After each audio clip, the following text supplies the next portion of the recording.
Hi friends, welcome to Cook with SD channel. இன்னைக்கு என்ன பார்க்க போறோம்னா சப்பாத்திக்கு தக்காளி குருமா. இத வந்து நீங்க இட்லி, தோசை எதுக்கு வேணாலும் வச்சு சாப்பிடலாம். அதுக்காக 4 பெரிய வெங்காயம், பச்சை மிளகாய், 4 பச்சை மிளகாய், கருவேப்பிலை, மல்லி, தக்காளி 1 கிலோ தக்காளி கட் பண்ணி வச்சிருக்கு. அரைச்சு ஊத்துறதுக்காக தேங்காய் கொஞ்சம், பொட்டுக்கடலை, கசகசா, சோம்பு. இதை வந்து இப்போ மிக்சியில் மாற்றி அரைச்சி எடுத்துக்கலாம். எப்படி செய்யலாங்கிறத பார்க்கலாம்.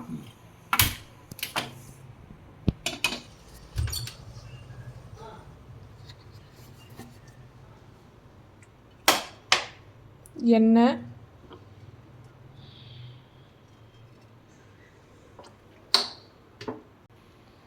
எண்ணெய் காஞ்சிருச்சு, கடுகு போட்டுக்கலாம்.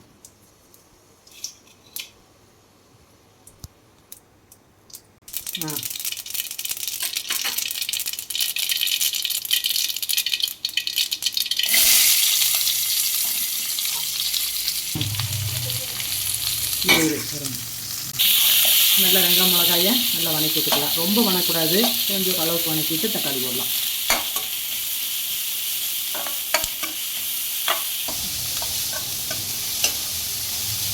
இந்த அளவுக்கு வணங்கினதுக்கப்புறம் இந்த கட் பண்ணி வச்ச தக்காளியை உள்ளே ஆட் பண்ணிக்கலாம்.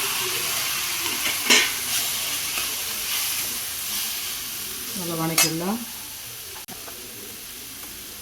மஞ்சத்தூள் 1/2 ஸ்பூனு, நம்ம சாம்பார் மிளகாத்தூள் ஒரு 2 ஸ்பூன் போட்டுக்கலாம்.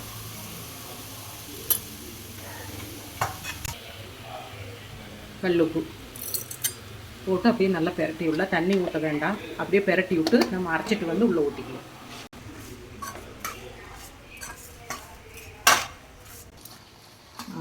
நல்லா இந்த அளவுக்கு பாதி நல்லா வெந்துட்டுது தக்காளி. இப்போ இந்த அரைச்சி வச்ச மசாலாவை இதில் ஊற்றிடலாம். தேங்காய், சோம்பு, கசகசா, பொட்டுக்கடலை,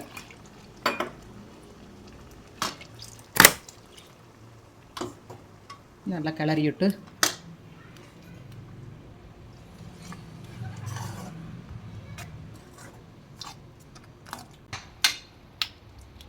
இந்த அளவுக்கு இருந்ததுன்னு இது இன்னும் கொஞ்சம் சுண்டி வரையில் கொஞ்சம் கெட்டித்தன்மை கிடைக்கி.